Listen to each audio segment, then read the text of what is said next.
America के कानून ने ट्रंप के टैरिफ रूपी आतंक को खारिज कर दिया है।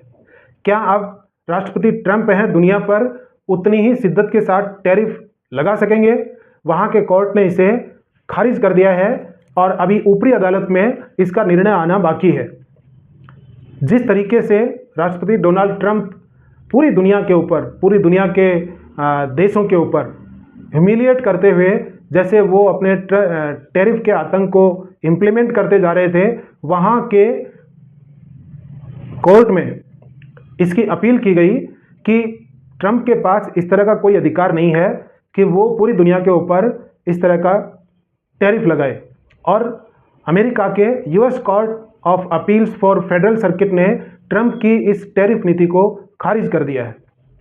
अब ये ट्रंप को समझना चाहिए कि जो अमेरिका के संविधान में शक्तियां दी गई हैं कि आपातकालीन समय में वहाँ का राष्ट्रपति है वो इस तरह की नीतियां ला सकता है, लेकिन इसमें कहीं भी ये नहीं लिखा है कि वो पूरी दुनिया के ऊपर टैरिफ लगा सकते हैं। उसका मिसयूज या गलत प्रयोग करते हुए ट्रंप ने दुनिया भर के टैक्स हैं और रेसिप्रोकल टैक्स है वो पूरी दुनिया पर लगाया, जो कि वहाँ की निचली अदालत में उसे खारिज कर दिया है। हालांकि ये समाप्त नहीं हुआ है, इस पर अभी रोक लगी है, अक्टूबर तक का उसको समय दिया गया है और उसके बाद वो अमेरिका के सर्वोच्च न्यायालय में ये बात रखी जाएगी, अपील की जाएगी और वहाँ भी यदि ये खारिज हो गया तो दुनिया ट्रंप के टैरिफ रूपी आतंक से मुक्त हो जाएगी और अमेरिका को अरबों डॉलर का जो कलेक्शन हुआ है उसको वापस चुकाना पड़ेगा।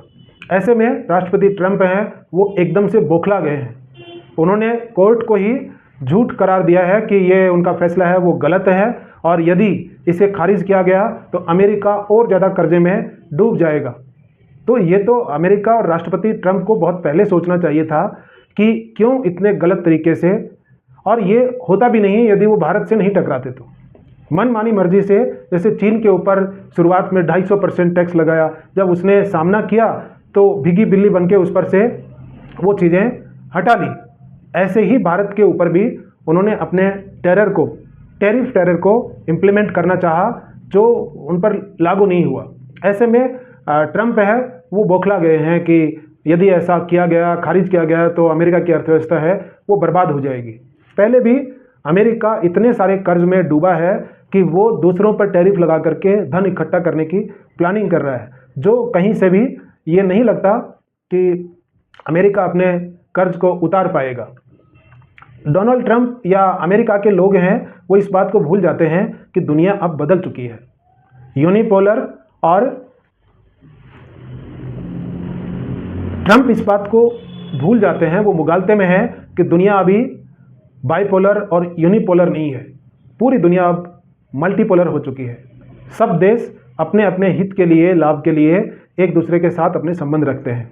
कोई द्वितीय विश्व युद्ध के बाद में जो अमेरिका की ताकत थी वो आज नहीं है। हर देश अपने हितों को साधने के लिए किसी दूसरे देश के साथ में व्यापार कर सकता है और उसमें कोई प्रतिबंध नहीं लगा सकते हैं। लेकिन अमेरिका ने आज भी वही गुंडई दिखाते हुए ये जाहिर किया है कि आज भी अमेरिका उतना ही ताकतवर है और वो पता नहीं कौन से युग में जी रहा है कि मल्टीपोलर युग है। ये समझना चाहिए कि यूरोपियन यूनियन है, भारत है, चीन है, रूस है, ये अलग अलग ताकतें हैं वो बन चुकी हैं। और ऐसे में यदि ट्रंप को ये समझ में नहीं आ रहा तो वहाँ की जनता भी इस बात को ट्रंप से जवाब मांग रही है कि आपने जो मेक अमेरिका ग्रेट अगेन का जो नारा दिया था वो अमेरिका को ग्रेट नहीं बना रहा है बल्कि चाइना को ग्रेट बना रहा है।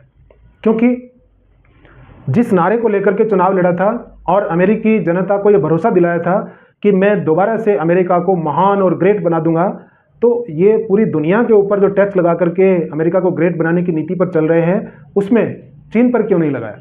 क्यों उससे 250% टैक्स लगा करके और 90 दिन की छूट उसको दे दी है? क्योंकि अमेरिका जानता है कि आज उसके पास वो ताकत नहीं है।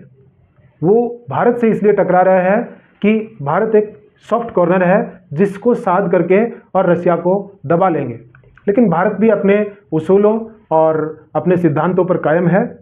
जो टैरिफ भारत के ऊपर लगाए हैं वो अब केवल टैरिफ नहीं रहे हैं बल्कि भारत की संप्रभुता और सम्मान की बात आ गई है।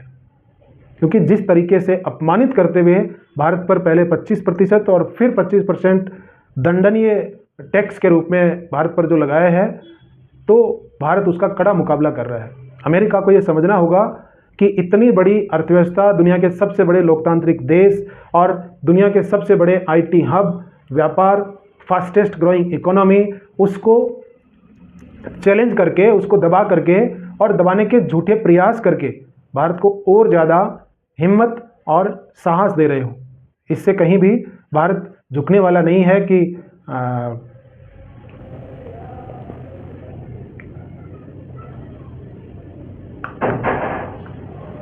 भारत इससे कहीं पीछे नहीं हटने वाला है।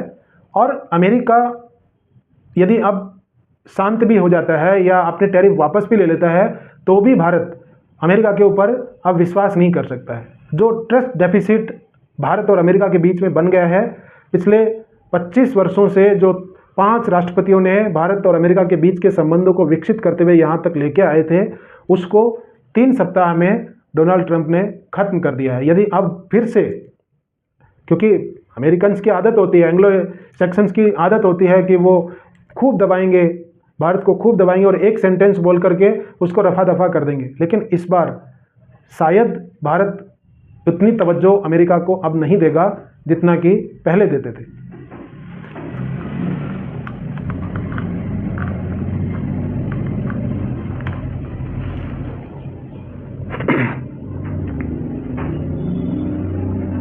इसको खुद अमेरिका भी इस बात को जानता है कि वैश्विक स्तर पर उसको जो विफलताएं मिली हैं, और सदा से ही वियतनाम युद्ध से लेकर के और अफगानिस्तान में 20 साल तक जो लड़ा और अपना साजो सामान, धन दौलत, हथियार सब छोड़ करके भाग गए थे, वही अमेरिका अब वेनेजुएला, भारत, ब्राज़ील, ईरान, इन देशों से टकराने की झूठी रणनीति पर काम कर रहा है। हालांकि उससे हासिल कुछ नहीं होने वाला है। इस टैरिफ नीति से अमेरिका खुद के पैरों पर ही कुल्हाड़ी मार रहा है। और डोनाल्ड ट्रंप जिस तरह से एग्रेसिव होकर के दुनिया को जीतने का प्रयास कर रहे थे, वो शायद उसे अपने इतिहास से सीखना चाहिए कि कैसे आप वियतनाम और अफगानिस्तान से भागे थे। एक दिन ऐसा नहीं हो कि भारत, ईरान और ब्राज़ील, वेनेजुएला से भी आपको भागना पड़े, तो ये देखना होगा। वहीं डोनाल्ड ट्रंप पर घरेलू राजनीति का भी काफ़ी प्रेशर है, और अभी तो सुना है कि वो काफ़ी बीमार चल रहे हैं, उनकी तबीयत अच्छी नहीं है। और जो केवल डेमोक्रेट्स नहीं हैं, उनके खुद की रिपब्लिकन पार्टी के लोग भी उनके खिलाफ खड़े हो गए हैं। उनके उपराष्ट्रपति जेडी वेंस, उनसे किसी ने पत्रकार वार्ता में पूछ लिया कि उनकी तबीयत यदि खराब होती है तो आप क्या करेंगे, तो खुले तौर पर वो कहते हैं कि मैं राष्ट्रपति बन जाऊंगा। यहाँ तक उनकी अपनी ही पार्टी के बीच में जो नीतियों की आलोचना चल रही है, उसको लेकर के ट्रंप अब चारों तरफ से घिरते हुए नजर आ रहे हैं। और वहाँ के जो पूर्व एनएसए, जैसे हमारे भारत में अजीत डोभाल हैं, ऐसे ही जो पूर्व हमारे भारत के भी बहुत सारे एनएसए हैं जो रिटायर हो चुके हैं, लेकिन सरकार के खिलाफ कभी इस तरह के कोई बयान पहले के या बाद के या वर्तमान के कोई नहीं दिए हैं। लेकिन स्थिति अमेरिका में इतनी बुरी हो चली है कि उनके खुद के एनएसए रह चुके जो अभी सेवानिवृत्त हैं, उन्होंने खुलकर के इस बात को बोला है कि ट्रंप ने अमेरिका की अर्थव्यवस्था को और अमेरिका के मान सम्मान को गटर में पहुंचा दिया है। तो इससे बड़ी और छिछेलेदार जो हरकतें हैं ट्रंप और अमेरिका के साथ में और क्या होगी, तो देखना होगा कि डोनाल्ड ट्रंप हैं वो किस हद तक जाकर के भारत के संबंधों को बिगाड़ करके वापस लौटते हैं। उनको ये वहम हो चला है कि किसी भी देश को, दुनिया के किसी भी राष्ट्र को, नेता को वो डरा लेंगे और उनका जो आतंक है वो चलता रहेगा। एक पुरानी कहानी है, वो इससे रिलेट हो सकती है कि एक राजा हुआ करते थे और उनका अपने प्रजा के सभी मंत्रियों, सेनापति और सब में नागरिकों में आतंक था, डर था। तो वो अचानक एक दिन नींद में ऐसे ही उठ करके नंगे ही बाहर चले गए, अपने शहर में निकल पड़े, और किसी ने उनको देख कर भी ये नहीं बताया कि वो नंगे हैं, क्योंकि उनका आतंक था, सब डरते थे।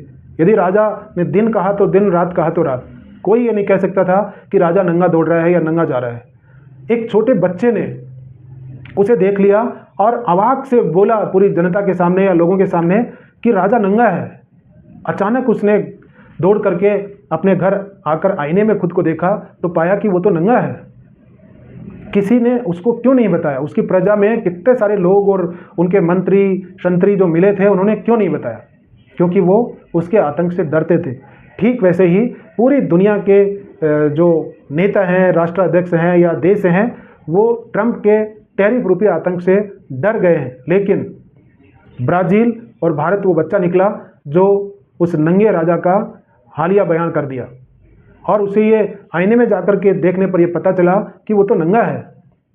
ट्रंप के साथ भी वही हो रहा है, और जब वो खुद को आईने में देख पाएंगे तो निश्चित तौर पर भारत और ब्राज़ील का शुक्रिया अदा करेंगे कि वो जिस रास्ते पर जा रहे थे वहाँ से उसे लौटाने का काम भारत और ब्राज़ील ने ही किया। तो दुनिया में बहुत सारे ऐसे देश हैं जो ट्रंप और अमेरिका से परेशान हैं, लेकिन जुबान नहीं खोल सकते हैं, बोल नहीं सकते उनके सामने। भारत अपनी सॉवरेनिटी, अपनी सम्मान, संप्रभुता, इसके लिए सदा से ही, क्योंकि हमारी विदेश नीति है वो तटस्थ रही है, किसी के साथ भी व्यापार कर सकते हैं और किसी गुट में नहीं है।